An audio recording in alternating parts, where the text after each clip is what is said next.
Let me start out. This is June 12th, 2015, and I am Tom Blanchard. And with me is Loretta Shirt. And we will be interviewing Ruby Green. Ruby Swigert, not Ruby Green. My apologies, Ruby. I had known Ruby Green for a number of years, and she corrected me a number of times on how to pronounce Vienna. She put you in your place when you made a mistake historically. Ruby Swigert, and Ruby has been associated with the Chalice area for her full life, and we'll just begin. Ruby, why don't you begin telling us from the beginning your life history, very briefly, where were you born, growing up as a young child, marriage, where you went to school. So let's start out and then we'll just prompt some questions. Okay, you want to start with me? Yeah.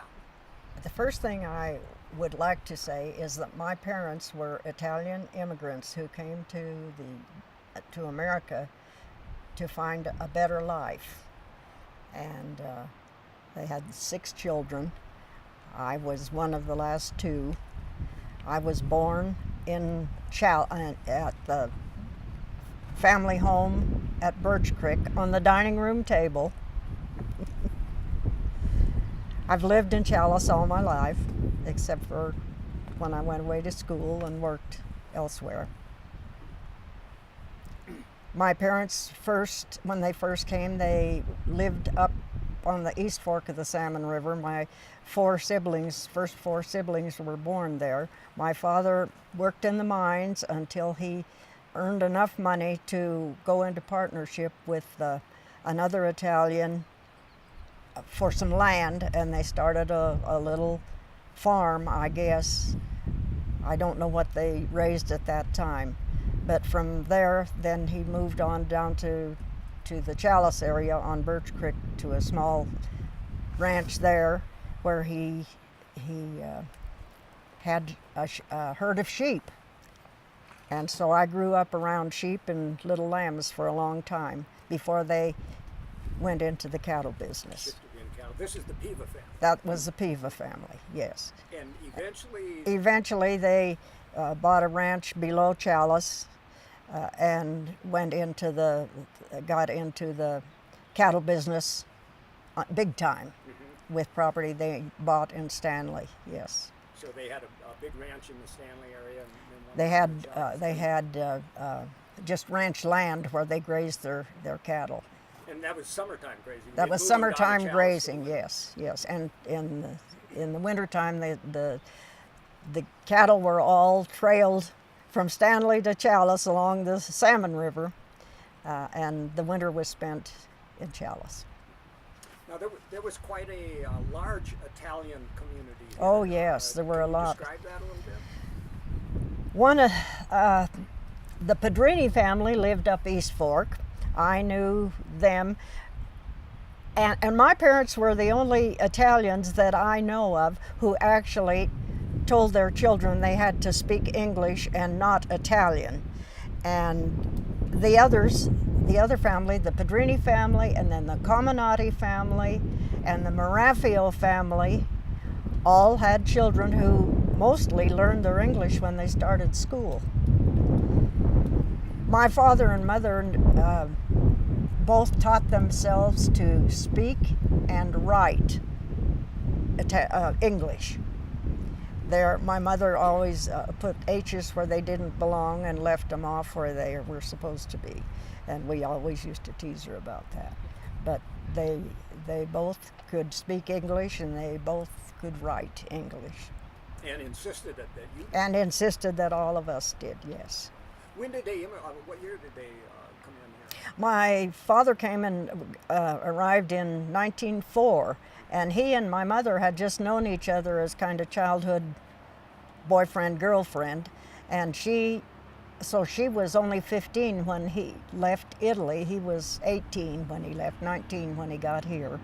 And he was here for, from 1904 till about 8 or 9 years before one day his sister in Italy told my mother that she'd had a letter from from my father. And so my mother said, well, tell Pietro then, hello, when you write back. When he got the hello, he sent back a proposal of marriage and $75, I think, to come to Idaho and get married. Now, did they know that they were headed to Idaho when your father came? Did he know where he was going? You know, that is something that I never really. They might have told us, and I don't remember because as a little child, I think that they were just with other people who were heading for the mining country because they had known evidently other people who had come to this part of the country and had corresponded. So they evidently had some idea, and they just got on the train and rode it to the end of the line, which was Mackay. Walked in from there. Yeah. All right. Now, where did you go to school at? I went to school in Challis High School. I was valedictorian of my class. And then I spent 2 years at the University of Oregon. And what was your? I was studying Romance languages. I had studied Spanish in high school, so I had Spanish, French, and Italian. And I don't speak any of them anymore. Very little Italian, although I can understand it. Yeah. Now, you though were in the Bay Horse area as a young child. As my parents lived here on the little ranch on Birch Creek, and they were good friends with the caretakers here, Jimmy and Margaret Sullivan, who lived here. And so they used to visit a lot. So as little girls, my sister and I used to come and spend maybe a week with the Sullivans in the summertime. And that's how I got to know them. And you were how old then? Oh, I was probably 9 or 10, and my sister 8. So this is kind of childhood. These are childhood memories that I have of Bay Horse, because we used to come up to Bay Horse Lake, Little Bay Horse, which at that point was called Brickyard Lake. Because of the brick factory. Because of the bricks there, yes. And so we used to go up there and picnic and go fishing. I had older brothers that we went up there with, yes. My mother had a huge garden, so at that point in time she used to sell vegetables to the mine here, and her two brothers, my Uncle Ed and Uncle Felix, both had come over from Italy, but they were the ones who wanted to make some money here and then go back home. Okay. But they worked in the mine, yes. Here in Bay Horse? In Bay Horse, I think, yes. Was it the Ram's Horn or Don? That I don't know. I don't know which one started first. Could have been the Ram's Horn. I don't know. Now, but one of my uncle's his wife was the cook at the Ram's Horn. I know that. So they probably were working from the Ram's Horn. Had to meet her somehow. Yeah. Yeah. Now, did you work with your mother selling vegetables? No, I was too little. Okay, too young then. Okay. My youngest brother was 10 and a half years older than I. My younger sister and I were a couple of accidents, I think. That's what my brothers always said. And, okay, then you finished school in Challis, you go on to the University of Oregon, and then you come back here? I came back here, and there was a shortage of teachers at that time, so I came back here. The superintendent in Challis asked me to come back for a year and teach. So I came on a provisional certificate and taught for 1 year, taught Spanish and English and history. And then I made the mistake of getting married. So I didn't go back to college. And that marriage didn't last too long. I did have a son and a daughter from that marriage who were very precious. But my husband and I were divorced, as Dick and his first wife were also divorced. Well, now, when did you run into Dick? Well, Dick and I went to school together, but I never did. He was I think about 2 grades ahead of me, but I always, in high school, he was a basketball player, his brother was a basketball player, so I always knew when I was a freshman, he was a junior. And so I knew him all through high school, but we didn't go together. He had a girlfriend then. Yeah. And this is we were friends. This is Dick Swigert. Yes. Just for the record. Yes, this is Dick Swigert. Yes. Yeah. I wanted to go back for a minute because you were talking about the Italian community. There was another large Italian community in the Coeur d'Alene area. So I know that Italians had come here in blocks in the early 1800s, 1880s to go up there, and that might have been where some of that. Now, was your family Catholic? Were they what? Catholic? Yes. Okay. And I'm curious because Idaho had a very difficult period. Yes. In anti-Catholicism. Did you see any of that? We didn't. They didn't have a Catholic church here, or up East Fork or Clayton, at that time. So, actually, my parents never went to church. Although if they did go to church, there was an Italian family in Mackay that that's where they were married, at their home. And once in a while, when they went to visit them, the priest would come, and my sister and I were baptized there, Catholic. So they did see the priest occasionally, but not a lot. This would be a circuit riding priest. I think so, yes, Catholic because there was no Catholic church in Chalice. Well, let's talk about, let's see, your childhood play. Let's give us as a kid, what did you do here in Bayhorse? Well, when I came to Bayhorse, it was just visiting, and actually didn't do much of anything except my little sister and I used to crawl through all the old buildings and dig around. The Sullivans used to tell us stories about the Chinese people who lived here, and they said they had a separate burial ground for the Chinese, and I don't know where it was, but Margaret Sullivan used to tell us she could hear the Chinese singing at night sometimes. Now the Sullivans ran. See, when the Sullivans were here, I don't know if Eileen was never here when I was here. But her family. Her family were here before, and they were not related to the caretaker, who was also a Sullivan. Oh, really? Okay. Yeah, he came from. 2 different Sullivans. Yes, he came from Chicago.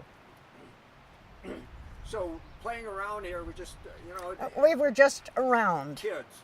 Yeah. Running around. Just running around. And this place was, how many people were here then? Oh, the Sullivans were caretakers. The Swigerts lived in the manager's house here.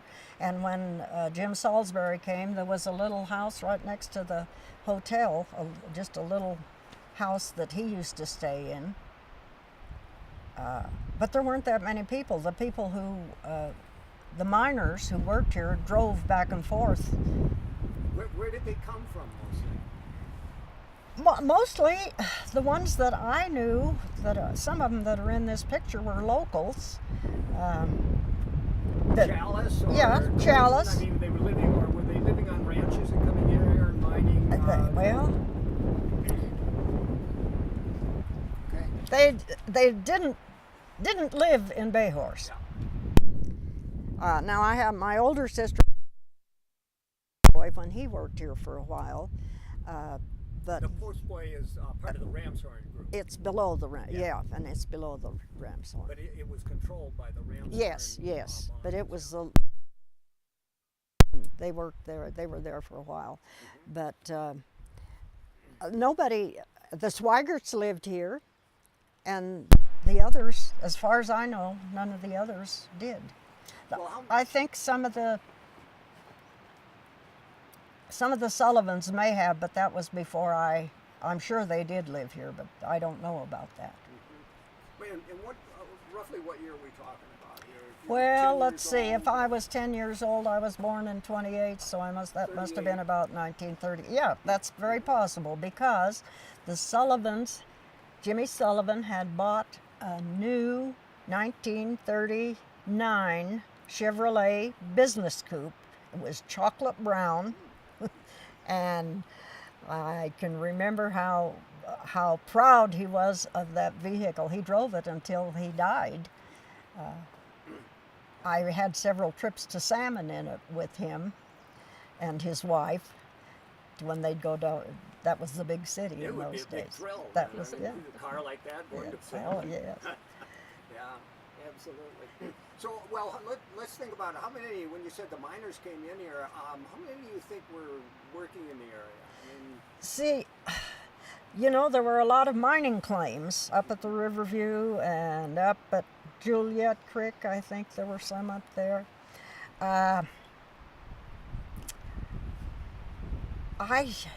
At one time, I just never did see the miners that much, so I never did really know. And I wasn't into the Swigert family at that time. I didn't know anything about them either. It was mostly the caretaker and the fact that, and my relatives, the two uncles and aunt, when I was here, they were already gone from here. They had gone back to Italy.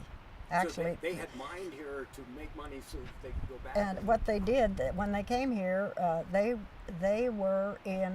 joined the army in World War One, and they became naturalized American citizens when they joined the army. Yes, and then they went back, and eventually they both came back, but they. And my one uncle brought his family, and he stayed, and the other uncle, his family were in Italy, so he went back. They didn't come. Although he had his oldest daughter was born here. His wife came here with him. She was the one who cooked at the Ram's Horn. Was the cook up there? Yes, and they had a daughter who was born here. But she went back. They went back to Italy, and then they were there. But my uncle, that uncle, spent a lot of time in California too. He went down there and worked with a nephew who had a winery, and I don't know what all he did. But his family had gone back to Italy. Now, were you working while you were married? I had a grocery store. A grocery. That's what I understood. You were doing food industry, and in Chalice. It's called the Weisby Market. Okay, and that was your business. So that was my business. You were independent of the mining and ranching industry. You were running a grocery business. Yes. Ruby, where was that located? It was located right across from the telephone, Custer Telephone. Oh, where they're where they tore the building down. Oh, so that was yours. Originally, it was a small store that my father first built, and then when my parents died, I inherited that property along with their little house, and that's when I was in the grocery business in the little store until I got married, and then finally got out of the business after we were married.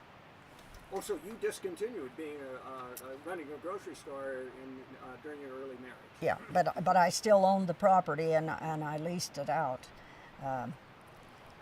and eventually tore that building down and built a bigger grocery store, which I sold to Custer Telephone after the last lessor. After it was paid for, and he left, I sold it to Custer Telephone. So you owned the building that But got torn down? I owned the building. Well, they owned it then, but I had originally owned it, Oh, yes. how neat. And is that where the new warehouse is being built? Yes. Yes, Okay, yeah, we know where that location is. on Main Street. That's Now, neat. your family owned that. Does this evolve out of your mother's selling vegetables? No, my father built it for a friend that needed a job, so he built the store, and one of my uncles helped to build it because they were builders, so it was kind of a family building thing. And then my father he never did run the grocery store. He had it leased out until they left it to me. Then I came back and went into the grocery business. And they were in the ranching business at that time. But they had retired and moved into Chalice, and so my 3 older brothers were the ones who had the Running ranching. ranch. Yes. So then you remarry. And what year roughly? I got married in 1957. 57 to Dick Swigert. And then did you have any job occupation I was still in the grocery business at that time. at that time? And how long did you continue in that grocery business? Until I got pregnant with our first son and I couldn't butcher the meat anymore. It made me sick. So, it was probably about 1958 or 9 that I sold it. Yep.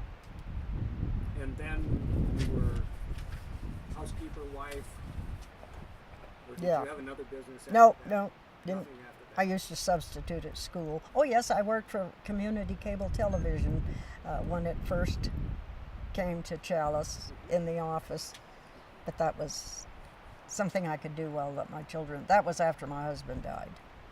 Now, when you were a grocer, were you any aware of doing business with some of the miners up in this area, or selling to the cookhouses, or I sold boarding to large ranchers, and I sold, I'm sure, to the miners that were here. I sold to the Swigerts. Actually, Alice used to come and help me after I was married.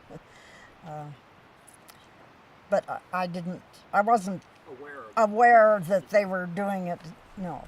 And it wasn't like it was a contract opportunity No. for you. Okay, and that's No. what I'm trying No. to figure out business relationships No. and to a degree to which People just shopped there.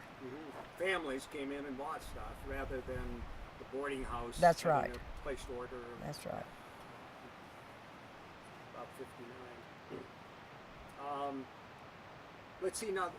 Let's talk a little bit about the Swigert family and when I know that they were certainly working here about 1939, and that would have been the time you were saying they lived here Yes. as the manager, and he was running the Bay Horse Mines at that time, which would have been the Ramshorn, the Pacific Group, The post boy, I think, was. Coates Boy, the Riverview, and I think he had the Beardsley. Beardsley. He had the Beardsley, Beardsley. I don't think he was doing the Riverview then, but he had the Beardsley. Okay. And those mines were active as far as you know? No, they weren't very active. This was. And they would be exploration. mining not more than one at a time, I don't think. Okay. The last one I remember that they were mining was the Pacific. And that was later in the 70s, actually. Yes. Yeah, much later. So that when we're looking in 1938, 39, No. when they were here as managers. Yeah. I didn't really associate with them there, here at that time. But I think the point here is that the Swigert family has been deeply Oh, involved yes. in this Oh, area yes. for a long time, Yes. and were deeply involved when you first were aware of it, the 38, 39 period. Bill Swigert had a business in Chalice Transportation, which was he had kind of sold gas and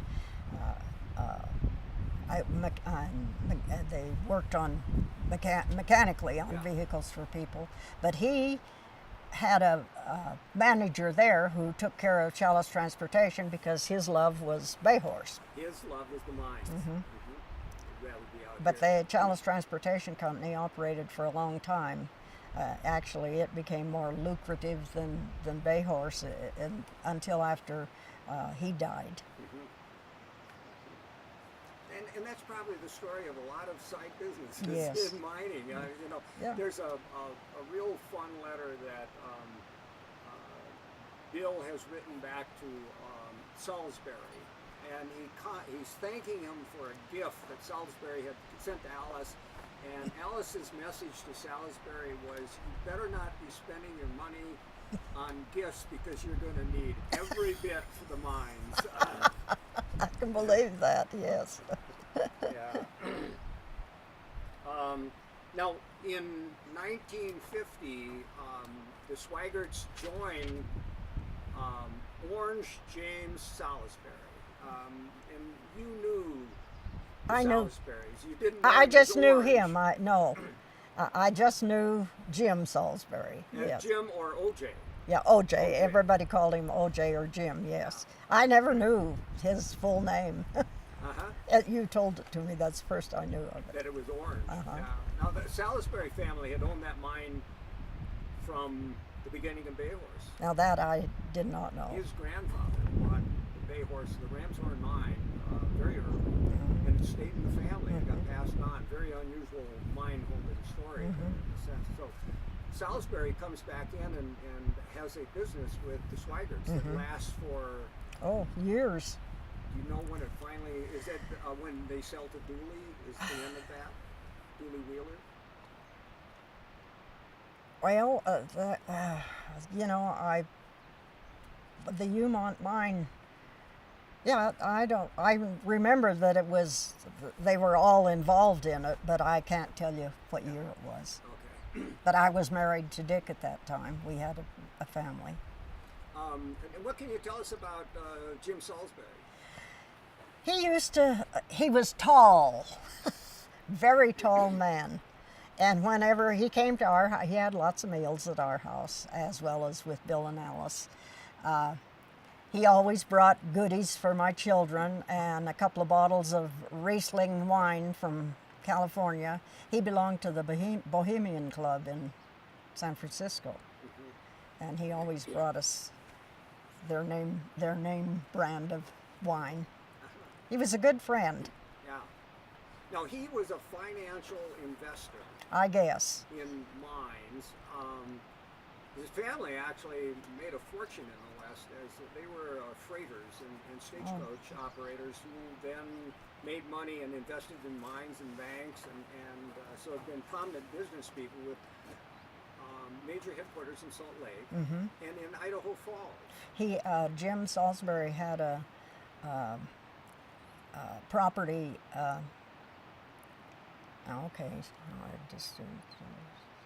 forgot what it is. He had property out of Idaho Falls on Henry's Lake. Oh, really? Okay. Yes, he used to spend a lot of time at Henry's Lake. Was this a ranch, a recreational? Because he talks about going to the ranch. Well, that was Henry's Lake. Okay. I was never there, so I don't know how big it was, but that was his Idaho home. He seemed to try and get in here quite frequently. Oh, he did. He came. How often? I don't know, several times a year. So he's coming from San Francisco to Salt Lake to his ranch here to Bayhorse and traveled a lot. Traveled a lot. Yes. And with a lot of businesses. He had quite a bit of business in Salt Lake. I think so. Yes. And I think they still owned the Salisbury building in Idaho Falls, and I don't know what they did with that either. I know he had an interesting letter that he talks about paying bills, and he writes that he hopes that they're getting a lot of good ore because he just got this bill and it was hard to scrape up the money and times were tough. I mean, $1,000 was a big amount of money back then, and he found $1,000 almost stopped the operation. I mean, he was nervous. Yeah. Yes. I do have a question along that line. A lot of the documents that you have donated, there always seemed to be an urgency for funds.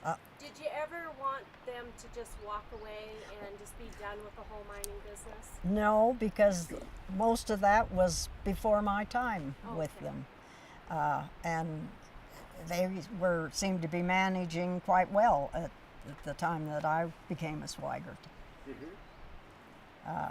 But I never, I didn't have anything to do with their business at all. Right. But it didn't seem to be a financial drain for No, them. not really. Not that I recall. In fact, there are periods in which I think the Swigert family did quite well up here. Yes. I think the production during World War II was quite high, and paid quite well. And then if you have a backer that pays, That's you're right. the manager. That's right. Yeah. You get your salary. So it works. Now, it eventually sells to Umont Mining, and that was headed up by Dooley Wheeler. And you knew Dooley Wheeler. Why don't you tell us what you know about Dooley Wheeler? Dooley was a very great guy, but he was a stickler for detail. And Jenny, his wife, was actually she's the one that wrote everything out for him. She was his secretary. He was a perfectionist. And the thing that I remember about Dooley, which tickles me the most, is he wanted to learn to dance. He couldn't dance. And he wanted to learn to dance. So he built a dance room in their basement in Salt Lake City with a big mirror on the wall. And he and Jenny learned to dance. Jenny knew how to dance, but she had to teach Dooley how to dance.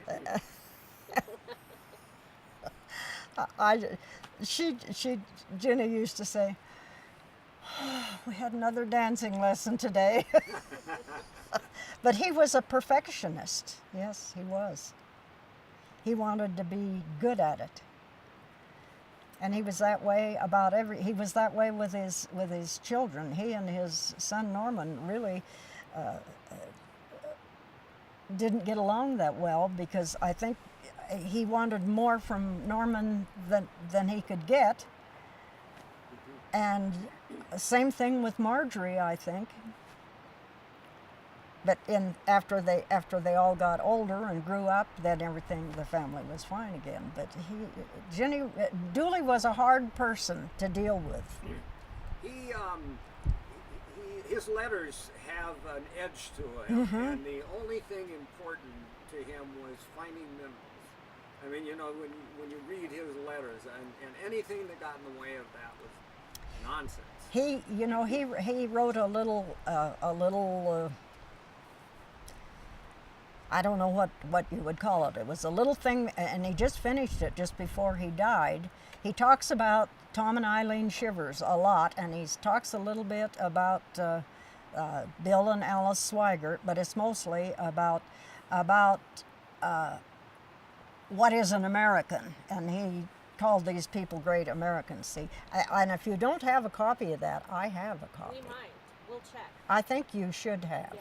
It's something about Americans, and his last entry in it was just before he died in, when did he die? In He just died 2013, yeah. No, he just recently He died. just died last year, Yeah. but Okay, yeah. I thought it was 2 years ago. It had about 101. I think it was either his 100th birthday or his 101st. I think it was his 100th. Well, I know he wrote some letters to the Chalice newspaper. Yes. Yes. Relative to the SNRA, Sawtooth National Recreation, and what a loss that was, that we've locked up the minerals and the resources of the United States, and about use of water and how we ought to be able to sell water to homesteaders, and we need to open up the homesteaders so they can homestead here in Bayhorse. He had very strong opinions. Oh, yes, very strong opinions. But there seemed to be a very strong family connection. There was a strong family The connection, Wheelers and the Swigerts were very good friends. Yes, they were good friends. That's how I got to know them really well. Jenny was a lifesaver to me after my husband died. She just was great. And in fact, she was to all of us. See, they lost their son Billy, and then 8 years later, Bill was killed in the accident with the blasting. And then it was 4 years after that my husband died in an accident. They all died accidentally. Now, And the Wheelers were always there for us, as well as Jim Salisbury. real close-knit relationship. Yes. That's an unusual story in a mining area like this.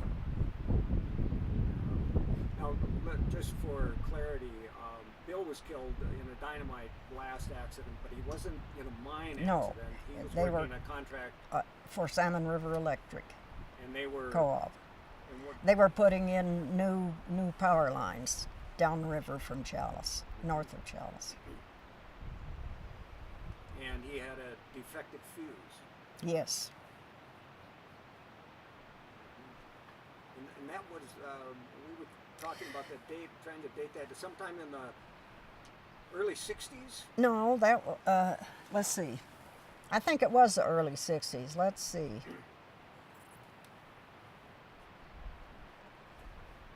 Dickon were married in 57. And it probably was the early 60s. But I could tell you if I were at home, I could look it up, but I can't tell you now. Dates leave me. But the Swigert family continued to be involved in the mines. Well, and yes, and they worked with Dooley before Umont Mines purchased the Yeah. Bay Horse. As contract. Well, yeah, I don't know how the relationship was worked, but Dooley was here, and that's when I asked you if you knew anything about Bob Osterstock. See, he was another geologist, I think, and he used to come up here with Dooley from Salt Lake before the Umont Mines time. Well, Dooley was interested in it before he got Umont Mining interested in it. Okay, in other words, he was up here before he pulled Umont in. In fact, Umont was created almost to come up here and work in this area. Because he was working for another mining. Well, agency. see, Umont was in, I think, Utah and Montana. Yes, and That's where they got the name. He says U for Utah and Mont for Montana. Combination.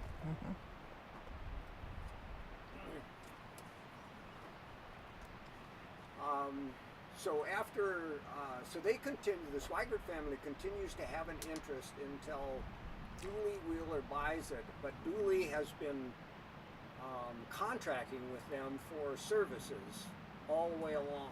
I think so. I can't answer that question either because I had nothing to do with.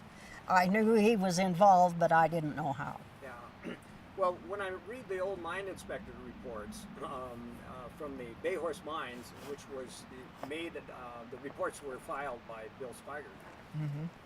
Particularly in the 50s, it says no employees, no employees, and They were probably just the family, other than. either that or they leased out or contracted out. So They might have contracted out some, that I don't know. They were working up at the Pacific themselves, I know that. So the family basically was the main labor force. Yes. And so it was a family business, there weren't employees as such, but there were people working there all the time, either as contractors or family members of the family business. And they had one fellow, Glenn Mann, who eventually became the caretaker here after Jimmy Sullivan died. He lost a hand up at the Pacific in the crusher. And that was the last place they were working. And he was an employee. He was not part of the family. He was an employee Paid there. employee.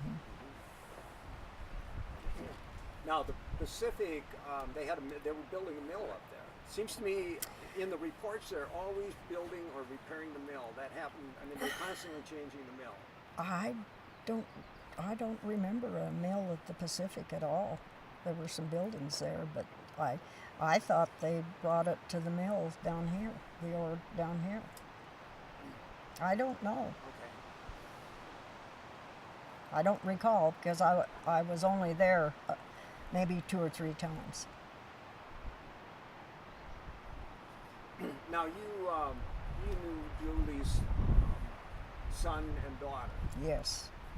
and they came out here and stayed. They went to school here. Oh, in Chalice. Yes. Okay. They were Wheelers were living here, and actually they were living here in the house here And the mine manager's house Yeah. right behind us. yeah, oh yeah, Yeah. yeah, they were living here. And they both graduated from high school here. I think Marjorie was about 10 when they came here, and I can't remember how old Norman was. I believe he was older. I think he was older He was than what, the Marjorie. first child. Yeah, I think so. Now, did you know him later when he? Oh yes, And, do you still keep contact with him? yes. And What business did he go into? Did he He- continue in geology or? no, he moved to Colorado, and he was he liked to ski, and he worked as a ski patrol, and finally I think that's somewhere along in the skiing industry somehow or other. That was what he did. I didn't see him that often, but we always remained friends. Yeah.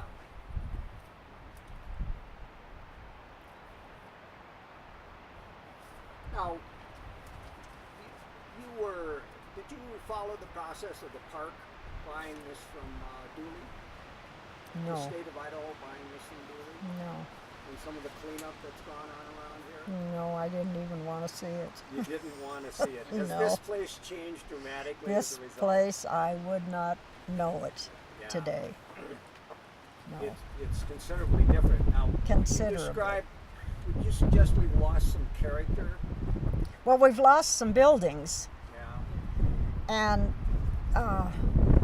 the tailings pond looked a lot nicer than that parking lot does.